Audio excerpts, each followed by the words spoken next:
here I have HUAWEI MatePad 10.4 2022, and today I'm going to show you how to take a burst shot on this device. So firstly you have to open camera, and when you're in the photo mode you just have to hold down shutter button, and after that the burst shot will start. So let's take for example this one.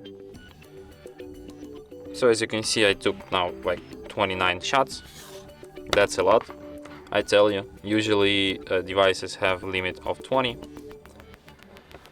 And here you can review all these shots, as you can see, so easily. And that's it. Thanks for watching.